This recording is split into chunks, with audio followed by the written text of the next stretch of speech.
মুআজ্জাজ মুহতারাম, সম্মানিত দিনদার ইমানদার মুসল্লিয়ান কিরাম, আল্লাহ সুবহানাহু ওয়া তাআলার দরবারে শুকরিয়া আদায় করছি যে মহান রব্বুল আলামিন আমাদেরকে আজ সাইয়্যিদুল আইয়াম সপ্তাহের শ্রেষ্ঠতম দিন জুমার দিনে জুমার নামাজ আদায় করার জন্য আল্লাহ তাআলা পবিত্র মহান মসজিদের মধ্যে আমাদেরকে আসার এবং বসার তৌফিক এনায়েত করেছেন। এজন্য আল্লাহ পাকের দরবারে শুকরিয়া আদায় করে বলছি আলহামদুলিল্লাহ। ربنا لك الحمد حمدا كثيرا طيبا مباركا فيه يا ربي لك الحمد كما ينبغي لجلال وجهك وعظيم سلطانك।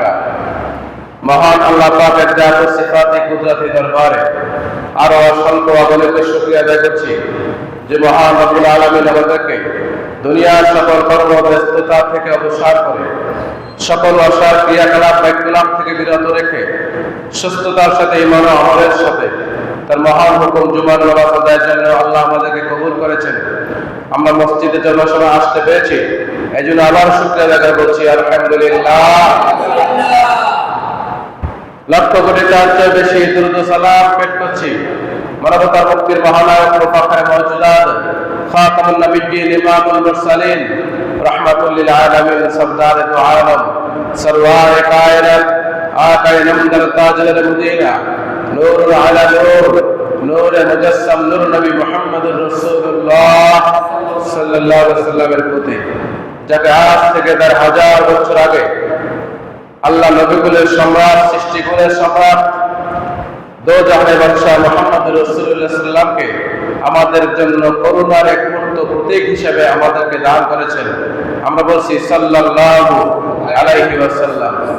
আল্লাহ পাকের দরবারে প্রার্থনা করছি মহান রব্বুল আলামিন আমাদেরকে যতদিন দুনিয়াতে হায়াতে বাঁচিয়ে রাখেন আল্লাহ পাকের ইবাদত বন্দেগী যেন রাসূলকে ভালোবেসে তাকে ইত্তেবা করে তার অনুসরণে তার পদ্ধতিতে যেন আদায় করতে পারি আল্লাহ যেন কবুল করেন বলি আমিন। সম্মানিত সুধী, আল্লাহ পাক রব্বুল আলামিন কোরআনে কারীমের মধ্যে বলেন লা তুফসিদু ফিল আরদি বা'দা ইসলাহিহা। এর অর্থ হচ্ছে পৃথিবীর মধ্যে জমিনের মধ্যে সমাজে এলাকায় যেখানে শান্তি প্রতিষ্ঠিত আছে সেইখানে তোমরা বিশৃঙ্খলা বা বিপর্যয় সৃষ্টি করিও না। আল্লাহ পাকের নির্দেশ। এই কথা দ্বারা এই আয়াতের মাধ্যমে আল্লাহ ব্যাপক কথা ইঙ্গিত আমাকে দিয়েছেন।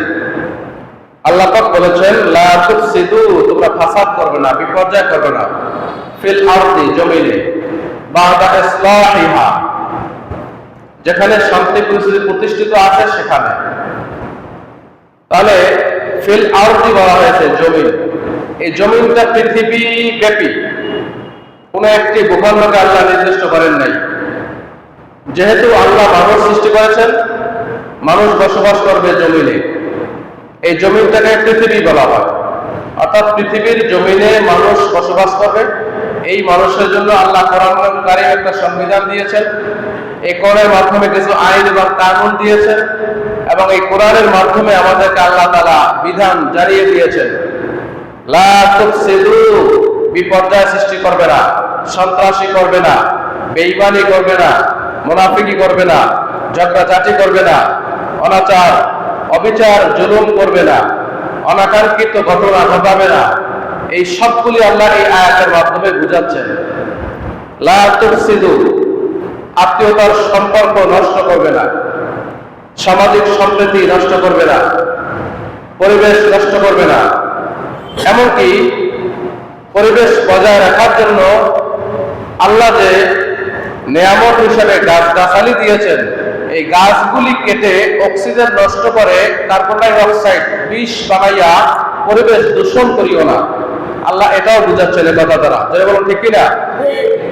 তাহলে একটি আয়াত শুধু একক একটা সিদ্ধান্তকে নির্দিষ্ট করে না, বরং এক আয়াতের মাধ্যমে অনেক মাসআলা এবং নির্দেশ প্রমাণিত হয়, যেটা বলুন সুবহানাল্লাহ। যেহেতু আল্লাহর কালাম ব্যাপক, এর ব্যাখ্যা ব্যাপক, এর কথার আলোচনা ব্যাপক, এবং এর দ্বারা আল্লাহ তাআলা বুঝিয়েছিল ব্যাপক বিষয়। সুবহানাল্লাহ। আরদুন মানে জমিন, জমিনে এর মানে বোঝানো হয়েছে যার কাছে এই আয়াতটা বলা হয়েছে তার সেই জায়গার জন্যই এই আয়াতটা জবাব। সুবহানাল্লাহ। এখন আপনি আমি বাস করি ধারমোড়ার মধ্যে, আলীনগরে। এখন এই আয়াতের আইন আপনার আমার জন্য এই আলীনগরের মধ্যে, কারণ আপনি আমি কি আমেরিকায় সন্ত্রাসী করব না, ওখানে বিশৃঙ্খলা করব না। হয়তো আমরা যে যেখানে বসবাস করি ওই জায়গাকে আল্লাহ বুঝিয়েছেন, তার মানে এই জায়গাকে বোঝানো হলেই সারা পৃথিবীর মানুষকে সারা পৃথিবীতেই জমিন হিসেবে আইনটা বলবৎ আছে। যেটা বলো ঠিক কিনা? বিশৃঙ্খলার ব্যাপক অর্থ লা তুফসিদু ফিল আরদি বা'দা ইসলাহিহা, যেখানে শান্তিতে আছে, শান্তি যেখানে আছে সেখানে অশান্তি করিও না। যেখানে মানুষেরা আরামায়েশে আছে তাদেরকে তুমি অশান্তির মধ্যে ফেলিও না। এই সব কথাগুলি আল্লাহ তাআলা বলেছেন। তো এর দ্বারা প্রথমত বুঝিয়েছেন মানুষ সামাজিক জীব, ম্যান ইজ সোশ্যাল অ্যানিমাল, মানুষ সামাজিক একটি প্রাণী। অতএব মানুষ সমাজে বসবাস করবে, মানুষের সামাজিক কাজ আছে শান্তি প্রতিষ্ঠা করা। বলুন সুবহানাল্লাহ। অশান্তি করা আল্লাহর বান্দার কাজ নয়। যিনি আল্লাহর বান্দা হবেন তার কাজ কি? শান্তি প্রতিষ্ঠা করা, নিজেও শান্তিতে থাকা, পরিবার পরিজন প্রতিবেশী আপনজন দেশ এলাকা গ্রাম মহল্লা পাড়া এই সবগুলির মধ্যে শান্তি বজায় রেখে জীবন যাপন করা আমার উপর আপনার উপর আল্লাহ পাকের এক নির্দেশ। সুবহানাল্লাহ। যিনি আল্লাহর হুকুম পালন করবেন তিনি আল্লাহর সফল বান্দা, মুখলেস বান্দা, মুমিন বান্দা হতে পারবেন। তো আল্লাহ বলেছেন এই পৃথিবীতে যখন যেখানে কোনো বিশৃঙ্খলা হয়, হয়তো মাঝে মধ্যে, ঠিক না? বিশৃঙ্খলা হয় না মাঝে মধ্যে? বিশৃঙ্খলা হয়, অশান্তি হয়, আবার বালা মুসিবত হয়, এগুলি হয়ে থাকে। তো সকল ভালো মন্দের মালিক আল্লাহ, এটা সত্য। এই যে গজব, আযাব, টর্নেডো, ভূমিকম্প, সিডর, জলোচ্ছ্বাস, ভূমিকম্প, ভূমিধস, এগুলি আমাদের জন্য কখনো কখনো অকল্যাণ, বিপর্যয়, বালা মুসিবত, অশান্তি, ঠিক না? এগুলি যখন হয় এগুলির দায়ীও মানুষ। এটা আল্লাহ বলেছেন, আমি বলি নাই। আল্লাহ বলেছেন মা সাবাকা মিন হাসানাতিন ফামিনাল্লাহি ওয়া মা সাবাকা মিন সাইয়্যাতিন ফামিন নাফসিক। তোমাদের পৃথিবীতে যখন শান্তি আসে ওটা আল্লাহর পক্ষ থেকে আসে, যখন কল্যাণ আসে আল্লাহর পক্ষ থেকে আসে, আর যখন অশান্তি বালা মুসিবত আসে ওটা তোমাদের নিজেদের বদ আমলের কারণে হয়ে থাকে। এখন ভালো মন্দের মালিক আল্লাহ, আল্লাহ ভালোটা দিয়ে থাকেন, মন্দটা আল্লাহ দেন, তবে আল্লাহ ইচ্ছা করে দেন না, আমরা চেয়ে নেই, আমাদের কর্ম করে আমরা প্রাপ্ত হই বিধায় আল্লাহ দিয়ে থাকেন। কারণ আমাদের বদ আমলটা আমাদের জন্য বিপদ ডেকে আনে, অকল্যাণ বালা মুসিবত আযাব গজব অশান্তি ডেকে আনে। এই জন্য সকল মানুষের কাজ হলো আল্লাহ পাকের প্রথমত বিধান পালন করা, আল্লাহর হুকুম মেনে জীবন যাপন করা, আল্লাহর কথা মতো চলা, কোরআনের কথা মতো চলা, নবীর কথা মতো চলা, ইসলামী পদ্ধতিতে জীবন যাপন করা। এটা আল্লাহ আমাদের উপর দায়িত্ব দিয়েছেন। এটা চাপাই দেওয়া যাবে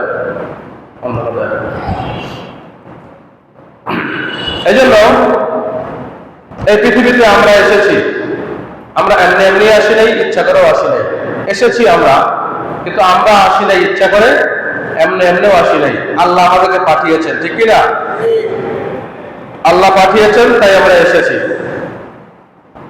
এই দুনিয়াতে আসবো, কতদিন বাঁচবো, কোথায় থাকবো, কি খাবো, কোন জায়গায় চলবো, ঘুরবো, হাঁটবো, বাজার করবো, এই সবগুলি আপনার আমার জন্মের ৭০,০০০ বছর আগে লিপিবদ্ধ হয়েছে।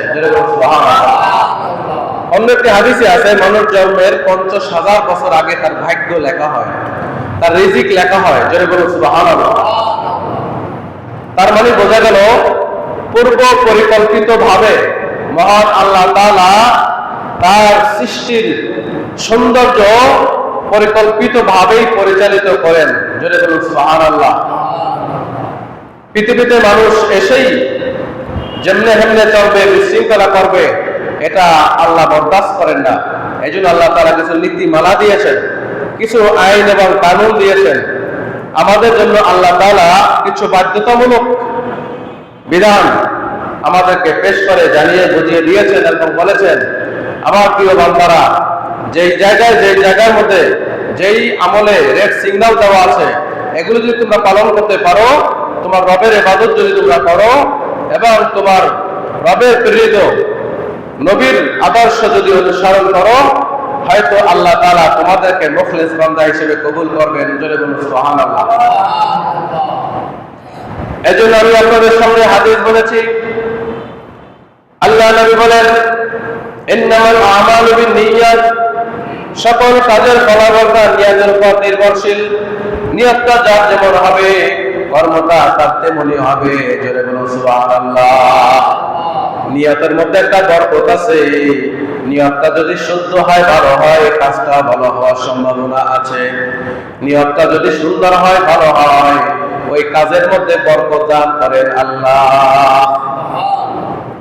একটা মানুষ নিয়ত করলো, আজকে রাতে আমি তাহাজ্জুদ করব। এই যে নিয়তটা করলো, সঙ্গে সঙ্গে আমলনামায় একটা সওয়াব লিখে দেওয়া হলো।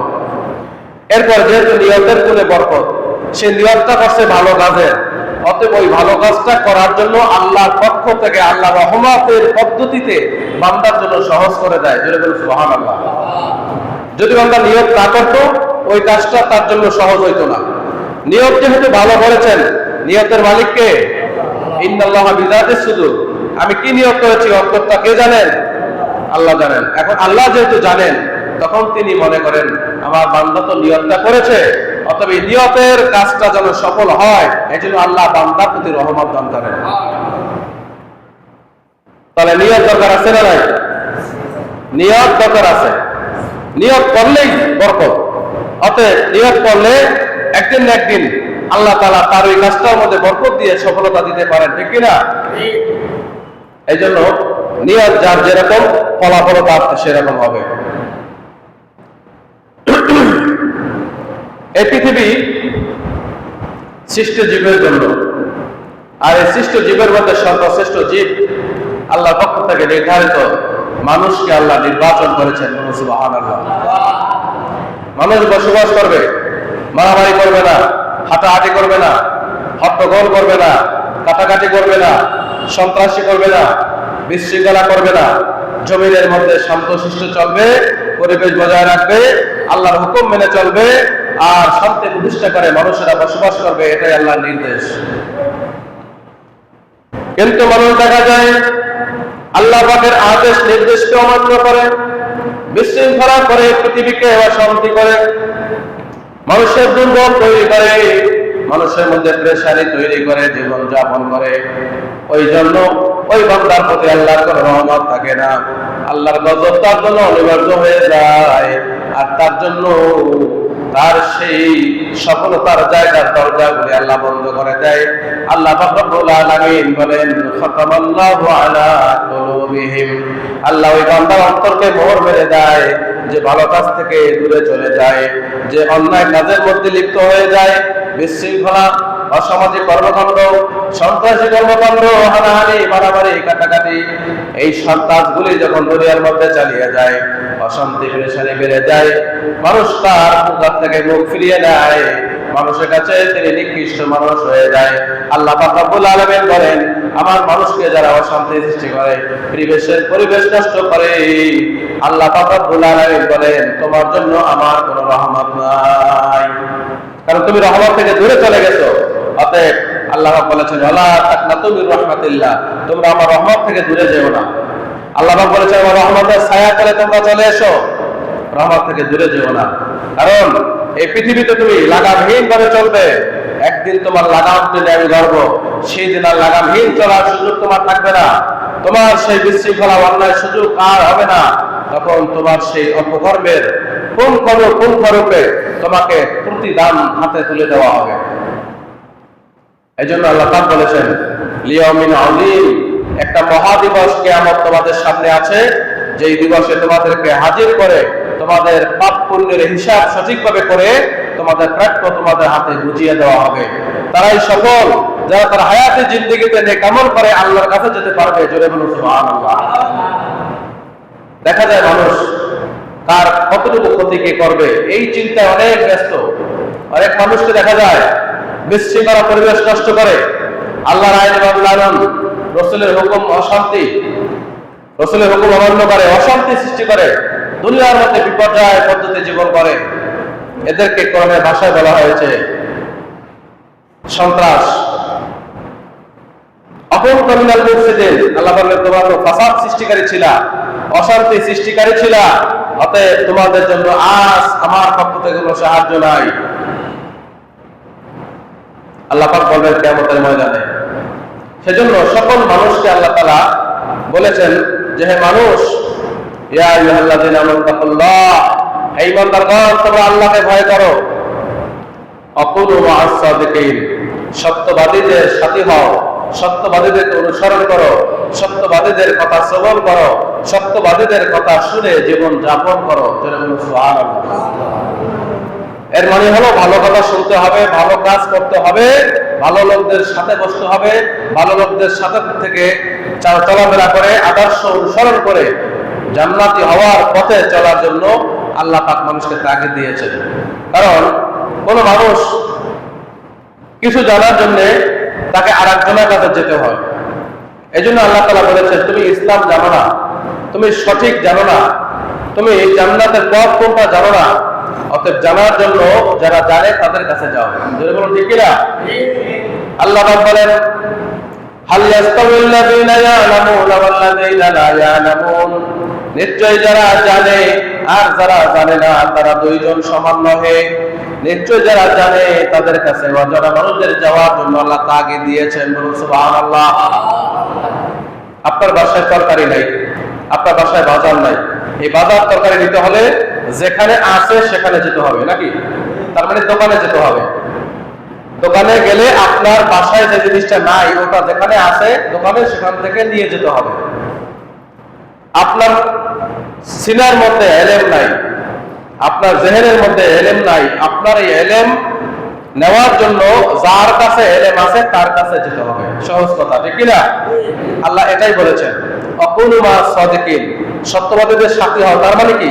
যার কাছে এলেম আছে তার কাছে যাও, যার কাছে গেলে আমল শিখবা তার কাছে যাও, যার কাছে গেলে সত্য কথা শুনবা তার কাছে যাও, যার কাছে গেলে সত্যের পথের সঠিক সন্ধান পাইবা তার কাছে যাও, যার কাছে গেলে জান্নাতের কথা শুনবা তার কাছে যাও, যার কাছে গেলে জান্নাতের পথ দেখবা তার কাছে যাও, যার কাছে গেলে আল্লাহর কথা শুনবা তার কাছে যাও, যার কাছে গেলে আল্লাহ পাওয়ার মাধ্যম হবে এমন কথা শুনতে পারবা, এমন দিক নির্দেশনা পাইবা তার কাছে যাও। যদি বলুন ঠিক কিনা? কিন্তু মানুষেরা আল্লাহর এই বিধানকে যথাযথ মূল্যায়ন করে না। অনেক চালাক মানুষ, বুদ্ধিমান মানুষ যারা তা মনে করে আমি অনেক টাকার মালিক, আমি অনেক শিক্ষিত, আমি অনেক ক্ষমতাবান, আমার অনেক জনতা আছে, আমার অনেক কিছু আছে, আমি আবার আর একজনের কাছে যাবে কেন? মন দ্বারা ইচ্ছা মতো আর মন মতো আমল করলে সফলতা লাভ করা যাবে না। মন মতো আমল করা যাবে না, আমল করতে হবে সুন্নাত মতো। জোরে বলুন ঠিক কিনা? মন মতো আমল করলে জাহান্নামে যাওয়া যাবে, আর সুন্নাত মতো আমল করলে জান্নাতে যাওয়া যাবে। আল্লাহ রাসূল সাল্লাল্লাহু আলাইহি ওয়াসাল্লাম বলেছেন তাই আলাইকুম বিসুন্নতি ওয়া সুন্নতি খুলাফায়ে রাশিদিন আল মাহদিয়িন, যারা আমার এবং আমার সাহাবীদের মতের পথে আছে তারাই সুন্নাতের অনুসারী, তারাই আহলে সুন্নাত ওয়াল জামাত, আর তারাই যাবে ইহদিলাল জান্নাত, তারাই জান্নাতের দিকে যাবে। জোরে বলুন সুবহানাল্লাহ। অতএব আল্লাহ তাআলা সকল নির্দেশনা আমাদেরকে দিয়েছেন, আবার নির্দেশনা দিয়ে যাওয়ার পদ্ধতিগুলো দেখিয়ে দিয়েছেন। শুধু আমাদের অভাব হচ্ছে আমলের। আমরা জানি কিন্তু মানি না, শুনি কিন্তু কাজে লাগাই না। এরকম পাবলিক আছে না নাই? এরকম আছে। এই জন্য শান্ত পৃথিবীতে অশান্তি সৃষ্টি করা এটা সন্ত্রাসীদের কাজ। আল্লাহ পাক বলবেন তাদেরকে আকুনতু মিনাল মুফসিদিন, কিয়ামতের ময়দানে তারা বলবে আল্লাহ আমরা ভালো লোক ছিলাম। আল্লাহ বলবেন আকুনতু মিনাল মুফসিদিন, তোমরা ছিলে সন্ত্রাসী, ফাসাদ সৃষ্টিকারী, অতএব তোমাদের জন্য আমার কোনো দয়া আজকে নাই। অতএব দয়া ছিল তোমার মৃত্যুর পূর্বক্ষণ পর্যন্ত তোমার প্রতি আমার দয়ার দরজাটা খোলা ছিল। যখন তুমি ঈমান নিয়ে আসতে পারো নাই, কলেমা নিয়ে আসতে পারো নাই, নেক আমল নিয়ে তুমি যখন টিকিট কাটতে পারো নাই, অতএব তোমার বিমানের ফ্লাইট আর নির্দিষ্ট জায়গায় যাবে না। তোমার বিমানের ফ্লাইট গিয়ে কোথায় ল্যান্ড করবে? ইয়াউমা নাদউ কুল্লা উনাসিন বিইমামিহিম, সকল নেতাদেরকে নিয়ে, দলবল সবগুলি নিয়ে ফ্লাইটটা ল্যান্ড করবেন পুলসিরাতের নিচে জাহান্নামের মধ্যে। জোরে বলুন ঠিক কিনা? আল্লাহ বলবেন, আমি সবাইকে বলবো যাও। মানুষেরা অশান্তিতে প্রেশারিতে হাসরের মাঠে এক পর্যায়ে বলবে, আল্লাহ আমাদেরকে জান্নাতে পাঠায় দেন। আল্লাহ বলবেন, আমি তো তোমাদেরকে ধরে রাখি নাই, তোমরা যাও, ওই যে ওখানে একটা ব্রিজ আছে, ব্রিজটা পাড়ায় জান্নাতে যাও। তো যারা ব্রিজ পাড়াতে যাবে, ইমানদার যারা, মুখলেস মুমিন বান্দা যারা, তারা বিজলির গতিতে 30,000 বছরের রাস্তাটা বিজলির গতিতে পার হয়ে যাবে। জোরে বলুন সুবহানাল্লাহ। তারা হীরার চেয়েও ধার এটা দেখবে না, চুলের চেয়েও চিকন তাও দেখবে না, অমাবস্যার চেয়ে কালো অন্ধকার রাত্র থাকবে না। তারা জ্যোৎস্নার রজনীর মতন পরিষ্কার, বিশাল এক বিস্তীর্ণ প্রান্তরের মতন এবং ছোট্ট একটা জায়গা বিজলির গতিতে পার হয়ে যাবে। তারা মনে করবে, বলুন সুবহানাল্লাহ। তারা কারা? যারা মুখলেস মুমিন ইমানদার আদবওয়ালা মানুষ ছিলেন, যারা ঈমান নিয়ে কবরে গেছে যারা।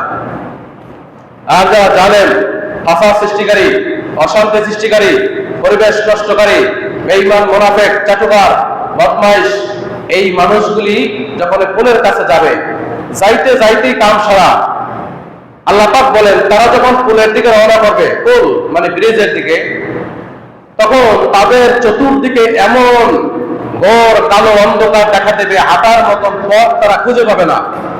হঠাৎ করে বিজলি চমকের মতন একটা পরিবেশ হবে, ওই বিজলির পরিবেশে কিছুক্ষণ হাঁটার চেষ্টা করবে, আবার অন্ধকার নেমে আসতে দাঁড়িয়ে যাবে। এমন করতে করতে কখন কখনো পুলসিরাতের গোড়ায় গিয়ে দাঁড়াবে, গিয়ে দেখবে বিশাল এক রাস্তা, 30,000 বছরের রাস্তাটা ঠিক ওইভাবেই দেখবে।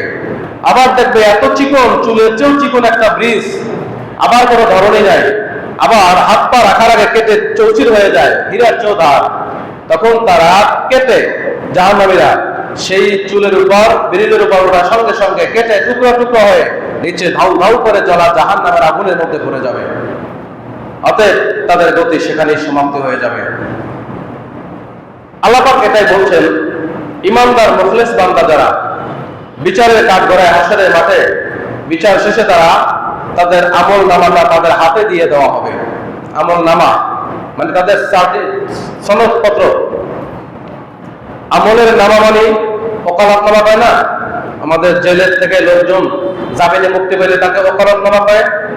ওকালতনামা যেটার মধ্যে জামিনের কথা লেখা থাকে, তা আমল নামা যেটার মধ্যে আমল লেখা থাকে, এটা একটা বিশাল পুস্তকের মতন। এই পুস্তকটায় লেখা থাকবে জীবনের তার শুরু থেকে মৃত্যু পর্যন্ত যত ছোট বড় যত আমল আছে, বদামল আর নেক আমল, কর্মকাণ্ডগুলি সব এই কিতাবে লেখা থাকবে। হঠাৎ করে যখন ইমানদার বান্দা তো সামনের থেকে ডান হাতে পাবে, তারাও এই আমলনামা হাতে নিয়ে দাঁড়াবে, আর বেঈমান জালেম নাফরমানরা পিছন দিক থেকে বাম হাতে আমলনামাটা পাবে। এই পাঠ্য পুস্তকটা অর্থাৎ আমলের পুস্তকটা, কিতাবটা, এটা অনেকগুলো পৃষ্ঠা থাকবে। আল্লাহ পাক বলবেন, এই আমলনামা হাতে পাওয়ার পর বলবেন যে ইয়াউমা নাশরু, তোমরা এই কিতাবটা খুলো। এই কিতাবটা খোলার নির্দেশ পাওয়ার পরে খুলবেন, খুলেই মানুষেরা বলবেন, মা লিহাযাল কিতাব ওয়া ইযা সুহুফু নুশিরাত, তোমাদের হাতে ডায়েরিটা খোলো। খোলার পরেই দেখবে এমন এমন লেখা, লেখা দেখে তিনি আচমকা অবাক হয়ে যাবেন। লেখাগুলি দেখেই তিনি বলবেন, ওয়াজানতে মা লিহাযাল কিতাব, এমন একটা আশ্চর্যের কিতাব আর জীবনে আমরা দেখি নাই। আমার কাছে কি কিতাব হাজির হয়ে গেল। মানুষেরা রবের কাছে বলতে থাকবে, কেন বলবে? যে সেই ছোট্টবেলা বাড়ির পাশ দিয়ে যাইতেছিলাম, হঠাৎ করে মানুষের বাড়ির এক বাগানের একটা গাছের পাতা আমি ছিঁড়েছিলাম, গাছের পাতাটা আমার প্রয়োজন ছিল না, অন্যভাবে ছিললাম, এই গুণটাও তো লেখা আছে। আবার দেখবে হাঁটতে গিয়ে কোন এক মানুষকে রাস্তার মধ্যে থেকে একটু পথ দেখাই দিয়েছিল, এই ভালো কাজটার আমলটা ওটা লেখা আছে। তিনি বলবেন, মা লিহাযাল কিতাব লা ইউগাদিরু সাগীরাতান ওয়ালা কাবীরাতান ইল্লা আহসাহা, একটা ছোট্ট পাপও বাদ করে নাই, ছোট্ট জীবনে একটা নেক আমলও বাদ করে নাই। মা লিহাযাল কিতাব, কি এক আশ্চর্য কিতাব আল্লাহ আমাদের হাতে দিলেন। এই কিতাব পাওয়ার পরে সব দেখবেন। তো এই আমল নামাটা পাওয়ার পরেই মানুষের জীবন পরিবর্তন হয়ে যাবে, অর্থাৎ কে জান্নাতে কে জাহান্নামে এটা নির্দিষ্ট হয়ে যাবে। এই জন্য আল্লাহ পাক বলেন, হে মানুষ, তোমাদেরকে এই আমল নামার মাঝে হাজির করা হবে। সেই দিনটা হবে লিয়াউমিন আযীম, মহান এক দিবস, যেই দিবসটা তোমার জীবনে তুমি আর দেখো নাই। কারণ কিয়ামত না হইলে কি আমরা কিয়ামতের দৃশ্য দেখতে পারবো? এই জন্য আল্লাহ বলেন লিয়াউমিন আযীম, ওই দিনটা মহা দিবস। ওই দিবসের চেয়ে বড় আর কোন দিবস আল্লাহর সৃষ্টিতে নাই। কারণ ওই দিন আল্লাহ নিজে বিচারক থাকবেন। ওই দিন আল্লাহর কাছে সব মানুষকে হাজির করা হবে। ওই দিন জমিনটা তামার হবে। ওই দিন সূর্যটা মাথার এক হাত কাছে চলে আসবে। সূর্যের সকল তাপগুলি মাথার উপরে ছেড়ে দেওয়া হবে। ওই দিন মানুষের পরনে কারো কাপড় থাকবে না। ওই দিন বিচার হবে, জান্নাতি না জাহান্নামী নির্বাচন হবে। অতএব ওই দিন যে হতাশা, এরকমের হতাশার দিন মানুষের জীবনে আর কোনোদিন আসে নাই। এরকমের বড় জ্বালাময়ী দিন মানুষের জীবনে আর আসে নাই। এই জন্য আল্লাহ কিয়ামতের দিনটাকে বলেছেন লিয়াউমিন আযীম, এটা মহান দিবস।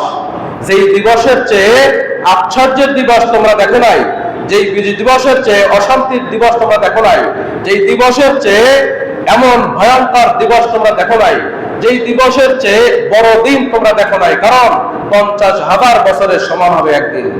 দুনিয়ার 50,000 বছরের সমান হাসরের একদিনটা হবে। এই জন্য আল্লাহ ওই দিনকে বলেছেন লিয়াউমিন আযীম। এবং আল্লাহর সামনে বিচারের সম্মুখীন হবে ওই দিন।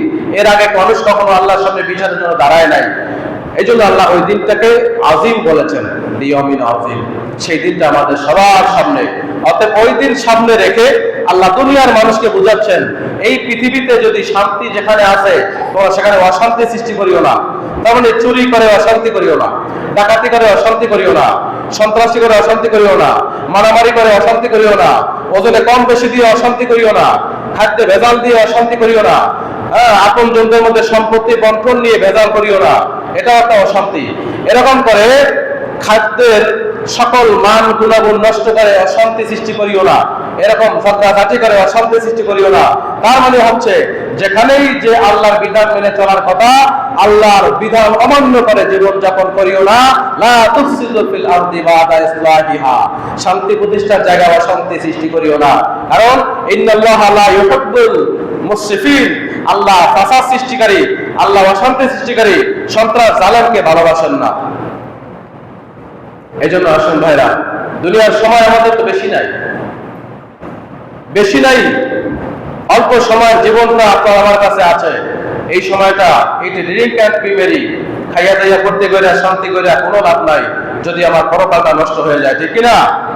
পরকাল সুন্দর করার জন্য, পরকালে আরামায়েশে থাকার জন্য দুনিয়ায় কতটুকু সময় ব্যয় করে যেন পরকালীন জীবন সুন্দর করা যায়, এমন নেক আমল সুন্দর জীবন দুনিয়াতে করার জন্য আল্লাহ তাকে দিয়েছেন এবং তিনি সফল হবেন। এই জন্য আমাদের পৃথিবীতে ফতোয়াবাজি করে মানুষেরা এক প্রকার অশান্তি সৃষ্টি করে। এটাও আল্লাহ বলেছেন লা তুফসিদু ফিল আরদি বা'দা ইসলাহিহা, তোমরা যেখানে শান্তি আছে অশান্তি করিও না। যেমন মানুষেরা একটা আমল করে, 20 রাকাত তারাবি করে, তোমরা 8 রাকাত তারাবি ফতোয়া মাইরিয়া এই 20 রাকাত নষ্ট করিয়া পরিবেশ ভেজাল করিও না। যেটা বলুন ঠিক কিনা? এই আয়াতের মধ্যে এই কথাও আছে। কারণ আল্লাহর কথা তো ব্যাপক। আল্লাহ বলেছেন যেখানে শান্তি আছে ওখানে অশান্তি করিও না। তো বাংলাদেশের মানুষেরা 20 রাকাত তারাবি পড়া, এটা বাংলাদেশের মানুষের অভ্যাস। তুমি হঠাৎ করে নতুন নেট দুনিয়ায় আইয়া 8 রাকাতের ফতোয়া দিয়া তুমি এই 20 রাকাতের পরিবেশ নষ্ট করিয়া অশান্তি সৃষ্টি করা, আল্লাহ এটা নিষেধ করেছেন। যেমন ঠিক কিনা? আল্লাহ বলেছেন লা তুফসিদু ফিল আরদি বা'দা ইসলাহিহা, যেখানে শান্তিতে আছে মানুষেরা 20 রাকাত পরে শান্তি পায়, 20 রাকাত আমল করতে চায়, 20 রাকাত করতে চায়, তুমি বাধা দিও না। তুমি 8 রাকাত ফতোয়া মারা মানে 20 রাকাতকে বাধা দেওয়া মানে পরিবেশ নষ্ট করা। পরিবেশ নষ্ট করা মানে সমাজে এবং জমিনে আল্লাহর অশান্তি সৃষ্টি করা, মানুষের মধ্যে বিভেদ তৈরি করা, এটা এক প্রকার অশান্তি। অতএব এটাও আল্লাহ নির্দেশ দিয়েছে। যেমন ঠিক কিনা? মানুষেরা ঈদে মিলাদুন নবীর দিন, রাসূলের আগমনের দিনের আনন্দ উল্লাস করে। কারণ আনন্দ করার জন্য আল্লাহ তাকে দিয়েছেন। আল্লাহ বলেছেন ফাবিযালিকা ফালিয়াফরাহু হুয়া খায়রুম মিম্মা আজমাউন, তোমাদের কাছে আমার পক্ষ থেকে একটা কিতাব এবং একটা নূর, কদ জাআকুম মিনাল্লাহি নূরুন ওয়া কিতাবুম মুবিন। আল্লাহ বলেছেন আমার পক্ষ থেকে ক্বাদ জাআকুম মিনাল্লাহি নূরুন ওয়া কিতাবুম মুবিন। আল্লাহ দুটো বলেছেন, ওয়া কিতাবুম মুবিন একটা আর নূর, তাহলে এই দুটো পাঠিয়েছেন আল্লাহ। আল্লাহ বলেছেন এই দুইটা পাওয়ার পরে তোমরা আনন্দ করো, এবং এই আনন্দের ফজিলতটা এমন হবে যে হুয়া খায়রুম মিম্মা ইয়াজমাউন, ইতিপূর্বে যত আমল করেছো সব আমলের চেয়ে তোমার এই আনন্দের আমলটা বেশি দামি এবং উত্তম। বলুন সুবহানাল্লাহ। আল্লাহ সরাসরি বলা যে কুল ক্বাদ জাআকুম মিনাল্লাহি নূরুন ওয়া কিতাবুম মুবিন হুয়া খায়রুম মিম্মা ইয়াজমাউন, তোমাদের কাছে যে কিতাব, স্পষ্ট একটা কিতাব মানে কোরআন, আর নূর বলতে রাসূলকে বুঝিয়েছেন। বলুন সুবহানাল্লাহ। এই দুইটা যে পাঠিয়েছি, এই দুটো পাওয়ার পরে তোমরা আনন্দ করো, আর আনন্দের সওয়াবটা এত হবে হুয়া খায়রুম মিম্মা ইয়াজমাউন, ইতিপূর্বে যত আমল জমা করেছো সব আমলের চেয়ে এটা উত্তম আমল। বলুন সুবহানাল্লাহ। আর রাসূল পেয়ে যারা খুশি হয়, এই আমলটা জীবনের সকল আমলের চেয়ে দামি। বলুন সুবহানাল্লাহ। এটা আরো ব্যাপক ব্যাখ্যা আছে, আমি ওইদিকে যাচ্ছি না, আমার বিষয়ের সাথে আমি থাকছি। তো এখন মনে করেন রাসূলের আগমনী আমলে কিছু মানুষের আনন্দ করে। এই আনন্দ করতে গিয়ে আমাদের দেশের এক শ্রেণীর মানুষেরা ফতোয়া দিছে, রাসূলের জন্মদিন পালন করা যাবে না, মিছিল করা যাবে না, মিটিং করা যাবে না, স্লোগান দেওয়া যাবে না, হারাম, নাজায়েজ, বেদাত, শিরক, বলছে না? আচ্ছা, ওই মানুষেরা ফতোয়া দিয়েই কিন্তু আবার বিজয় দিবসে স্লোগান লইয়া নামে 16 ডিসেম্বর, ঠিক কিনা? নারী অধিকার স্লোগান নিয়ে নামে, বৈশাখী ওই যে কি কয়, বৈশাখের যে আনন্দ করার জন্য র্যালি বের করে, মিছিল বের করে। এরপরে ওই ফতোয়াবাজের লোকেরাই তাদের ছাত্র যখন বিদেশ থেকে কোরআন শরীফের তেলাওয়াতে ফাঁস হইয়ায় বিমানবন্দর দিয়ে, স্লোগান দিয়ে, মিছিল দিয়ে ট্র্যাক করে আনে, ঠিক কিনা? এই যে মিছিল, এগুলি দেয় না তারা। তার মানে বোঝা গেল তারা সকল আনন্দের মিছিল করতে পারে, করে, কিন্তু রাসূলের আনন্দের মিছিল যারা করে তাদেরকে বাধা দেয়। তার মানে এই যে রাসূলের আমলের আনন্দকে বাধা দিয়ে যারা বিশৃঙ্খলা তৈরি করলো, তারা আল্লাহর আদেশকে অমান্য করলো। আল্লাহ বলেছেন লা তুফসিদু ফিল আরদি বা'দা ইসলাহিহা, যেখানে শান্তি আছে তুমি অশান্তি করিও না। তুমি ফতোয়াবাজি করে রাসূলের মিলাদে মুস্তাফার মাহফিলকে, স্লোগানকে তুমি বেদাত ফতোয়া দিয়া অশান্তি করে পৃথিবীতে যে বিশৃঙ্খলা তৈরি করেছো, তুমি ফাসাদ সৃষ্টিকারী, তুমি সন্ত্রাসী, যেমন, ঠিক কিনা? আচ্ছা, আর একটা কথা, বর্তমানে মনে করেন খুব জনপ্রিয় এক সময় আমরা পার করছি, আপনারা সকলে জানেন, বিশ্বকাপ ফুটবল চলছে কিনা? হ্যাঁ, বিশ্বকাপ ফুটবলের পতাকা এমন কোনো বাড়ি নাই যে বাড়ির ছাদে নাই, ঠিক কিনা? এরপর দেখবেন রাস্তার মোড়ে মোড়ে বড় বড় প্রজেক্টর তৈরি করছে খেলা দেখার বিশেষ সুযোগ, হ্যাঁ, বিভিন্ন জায়গার মধ্যে। এরপর দলের জার্সি গায়ে দেয়, শাড়ি পরে, দলের টুপি বানায়, দলের ড্রেস পরে, এরপরে পছন্দের প্লেয়ারের কাটিয়ে চুল কাটে, এবং তার মধ্যে বেশভূষা চলে আসে। মানে সারা পৃথিবীতে যেমন একটা পরিবেশ তৈরি হয়ে গেছে, মানে বিশ্বকাপ সারা পৃথিবীতে শুরু হয়ে গেছে। আচ্ছা, আমি বলছি এই কারণে বিভিন্ন জায়গায় আমরা দেখেছি সরকারি দল, বিভিন্ন দলের পক্ষ থেকে যে আমরা অমুক দলের সমর্থনে আগামীকাল মিছিল করবো, আপনারা যে যে থাকবেন আমাদের সাথে অমুক জায়গায় শরীক হবেন। অনেক জায়গায় দেওয়া আছে, অনেক বড় বড় নেতারা মানে যে যে দলের সাপোর্ট করে, যে প্লেয়ারের সাপোর্ট করে, ওই প্লেয়ারের জন্য বিজয় মিছিল করবে বা আনন্দ মিছিল করবে, র্যালি করবে, মানে দলের সাপোর্ট বাড়াবে। আচ্ছা, এটা যদি আপনারা করেন, তাহলে এই যে ফতোয়াবাজরা যারা মিলাদুন নবীর মাহফিলে যারা বেদাত ফতোয়া দিত, এই ফতোয়াবাজরা এখন কোথায়? সারা পৃথিবীতে বিশৃঙ্খলা তৈরি হয়ে খেলা, এটা শরীয়তের কোনো কাজ না, এটা দেশীয় কালচার, অন ইসলামিক কালচার, এটা একটা পৃথিবীর একটা কাজ। কিন্তু এই খেলা মুসলমানরা তো উল্লাস করতে পারে না। এই খেলার প্লেয়ারদের মতন ডিজাইন বাংলাদেশের ছেলেরা চুল কাটার কথা নয়। আল্লাহ রাসূল বলেছেন অমুসলিমদের রীতি নীতি আদর্শ অনুসরণ করা মুসলমানদের জন্য হারাম। অর্থাৎ নেইমার কাটিং আর মেসি কাটিং আর যে রোনাল্ডো কাটিং তারা দেয়, তারা চুলের মধ্যে ডিজাইন করলো, তারা হারাম করলো। এবং শুধু হারামই না, আল্লাহ রাসূল বলেছেন অমুসলিমদের রীতিনীতি অনুসরণ করা যাবে না, সেটাও করলো, ঠিক কিনা? এই জন্য আমরা মুসলমান, হার জিতের খেলা ইসলামে হারাম। এটা একটা হার জিতের খেলা, এটা সাপোর্ট করে মুসলমান কেন পরিবেশ নষ্ট করবে? এটা নিয়ে কেন তোলপাড় করবে? অনেক মানুষরা অনেক টাকা পয়সা খরচ করে। কয়েকদিন আগে দেখেছি একটা ছেলে আম গাছের মধ্যে তার পছন্দের খেলোয়াড়ের পতাকা টানাইতে গিয়া গাছের মধ্যে বিদ্যুৎ শটে মারা গেছে। এখন বলেন, এই লোকটা তো ভালো কাজে মারা যায় না। এই ছেলেটা মারা গেছে অমুসলিমদের রীতিনীতির আনন্দ উল্লাস করতে গিয়া তিনি মারা গেছেন। কি মৃত্যু হয়েছে আল্লাহই ভালো জানে। কারণ অমুসলিমদের রীতিনীতি পালন করতে গিয়ে মারা গেলে সে শরীয়তের উপর মারা গেছে এমন দলিল কোনো ফকিহ দিতে পারবে না। কোনো মুফতি দিতে পারবে না। সে কিভাবে মারা গেছে আল্লাহ মালুম, আল্লাহ ভালো জানে। এজন্য এই অমুসলিমদের রীতিনীতি নিয়ে বিশৃঙ্খলা পরিবেশ তৈরি করা আমাদের কাজ নয়। গেল বিশ্বকাপে দেখেছি আমরা আনন্দ করতে করতে গিয়ে বিজয় দিনে যে বিজয়ের আতশবাজি করতে করতে বাড়ির ছাদ থেকে দূরে মারা গেছে। আবার কিছু লোক, কিছু ছেলে এবং মেয়েরা মারা গেছে গেল বিশ্বকাপে, তাদের পছন্দের দল জিততে পারে নাই, তাদের পছন্দের দল বিশ্বকাপ জয় দিতে পারে নাই, জন্য আত্মহত্যা করেছে। নাউজুবিল্লাহি মিন যালিক। এটি মুসলমানদের কাজ না, মুসলমানদের ছেলেদের কাজ না। এবং বাংলাদেশে আইন আছে, আইনটা বাংলাদেশ সরকার মনে ভুলে গেছে। নিয়ম হচ্ছে বিদেশি কোনো পতাকা যদি বাংলাদেশে কেউ টানায় তাহলে কয়েকটা আইন। প্রথমত বাংলাদেশের পতাকা উপরে থাকতে হবে, বিদেশি পতাকা নিচে থাকতে হবে। আর একটা শর্ত হলো বাংলাদেশি পতাকা বড় হতে হবে, বিদেশি পতাকা তার থেকে ছোট হতে হবে। এরকম করে কিন্তু বাংলাদেশের রাস্তায় 3 কিলোমিটার 4 কিলোমিটার ব্রাজিলের আর্জেন্টিনার পতাকা বানায়, ঠিক না? এই এলাকা থেকে চান্দা উঠাইয়া এই পতাকা বানায় 40 কিলোমিটার লম্বা আর্জেন্টিনার পতাকা, ব্রাজিলের পতাকা। এটি মুসলমানদের কাজ না। যেই টাকা খরচ করা হয়েছে, যতটুকু সময় ব্যয় করা হয়েছে, সব হারাম। কোন পৃথিবীর কোন ফকির ফতোয়া দিতে পারবে না যে কাজটা জায়েজ হয়েছে এবং হালাল। কারণ আল্লাহ তাআলা বলেছেন, লা তাখিযুল মুমিনিনা কাফিরিনা আউলিয়াহিম, মুমিন বন্ধুরা, মুমিন ব্যক্তিরা কাফেরদেরকে বন্ধু বানাবে না, তাদের রীতিনীতিকে আদর্শকে গ্রহণ করবে না, এটা আল্লাহ হারাম করেছেন। তো মুসলমানরা এই কাজগুলি বেশি করে, অন্যায়গুলি বেশি করে এবং আল্লাহ রাসূল যেটা বলেছেন সেটা পালন করে না।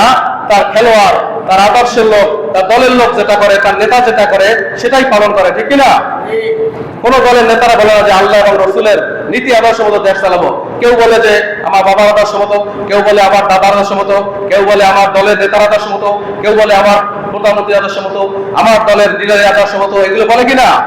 হ্যাঁ, এটা চলবে না, এটা শরীয়তের কথা না। আপনি দল করতে পারেন, কিন্তু আপনি বলবেন কেন আমি আমার নেতার আদর্শ মতো? আল্লাহ এটা বলেন নাই। আল্লাহ বলেছে তুমি তোমার রসুলের আদর্শ মতো জীবনযাপন করো। কারণ আল্লাহ বলেছেন তোমাকে আর তোমার নেতাকে কিয়ামতের দিন একসাথে ডাকা হবে। তোমাকে এবং তোমার নেতাকে একসাথে ডাকা হবে। নেতাকে বলা হবে তুমি কি বলেছো? তোমার কর্মীকে নামাজ পড়তে নিষেধ করেছো? নামাজের সময় যে তারা ঢোল বাজাইয়া বিশৃঙ্খলা করে, তোমার দলের স্লোগান দিছে, নেতা বলবে না না আল্লাহ আমি এটা কই নাই তো। তখন এই দুই দলের মধ্যে গ্যান্দাম বাঁধার পর কর্মী বলবে হ্যাঁ নেতা তোমার জন্য এটা করছি, নেতা বলবে না তোমার জন্য আমি বলতে বলি নাই, বিশৃঙ্খলা তৈরি করবে। আল্লাহ বলবেন দুই কথা থামো, যে যাকে অনুসরণ করেছো মান তাসাব্বাহা বিকওমিন ফাহুয়া মিনহুম, দুইটা জাহান্নামী, চলে যাও, জাহান্নামে চলে যাও। তোমরা রাসূলের আদর্শ বাদ দিয়া নেতা আর কর্মী নিয়া তোমরা চলে এসো। অর্থাৎ মুসলমানের কাজ এটা নয়। মুসলমানের কাজ হবে আল্লাহ এবং রসুলের অনুসরণ করা, আল্লাহ রসুলের আইন মানা, আল্লাহ রসুলের দল করা, ঠিক কিনা? দুনিয়ার কোন দল আপনার বাড়ির জন্য, এলাকার জন্য, স্বার্থের জন্য হতে পারে, কিন্তু এটা আপনার জান্নাতের জন্য হবে না, আপনার সত্যের জন্য হবে না, সওয়াবের জন্য হবে না। এজন্য আসুন আমরা সবাই যেহেতু মুসলমান, আমরা দুনিয়াতে যেহেতু আল্লাহর বিধান পালনের জন্য এসেছি, আমাদের কাজ হচ্ছে বিশৃঙ্খলা পরিবেশ বন্ধ করে শান্তি প্রতিষ্ঠা করে জীবন যাপন করা। অতএব যারা দুই খেলোয়াড়ের পক্ষ নিয়ে মারামারি করে, যারা পরিবেশ নষ্ট করে, তারাও আল্লাহর আইন অমান্য করে। দেখবেন গেল বিশ্বকাপে আমরা দেখছি আর্জেন্টিনা ব্রাজিলের দুই পক্ষের মিছিল লইয়া মারামারি হয়েছে, প্রজেক্টর টাকা লাগানো হয়ে মারামারি হয়েছে। এরপরে এই খেলার মধ্যে কিছু জুয়া চলে, জানি না করা এই খেলার মধ্যে জুয়া চলে, এটা আমি ব্যাখ্যা দিলাম না, যুবকরা জানে জুয়া তো হারাম, সরাসরি হারাম। আল্লাহ রাসূল বলেছেন আদখুলুল জান্নাতা মিন উম্মতি সাবউনা আলফান বিগাইরি হিসাব হুমুল লাযিনা লা ইস্তারকুনা ওয়া লা ইয়াতাতায়্যারুনা ওয়া আলা রাব্বিহিম ইয়াতাওয়াক্কালুন। রাসূল বলেছেন আমার উম্মতের মধ্যে 70,000 লোক বিনা হিসাবে জান্নাতে যাবে। তাদের মধ্যে ওই সমস্ত লোক থাকবে না যারা মন্ত্র তন্ত্র এবং জাদু টোনা, ভাগ্য নির্ধারণ, লটারিতে বিশ্বাসী ছিল না। এমন লোকের থেকে বাছাই করে 70,000 লোক বিনা হিসেবে জান্নাতে যাবে।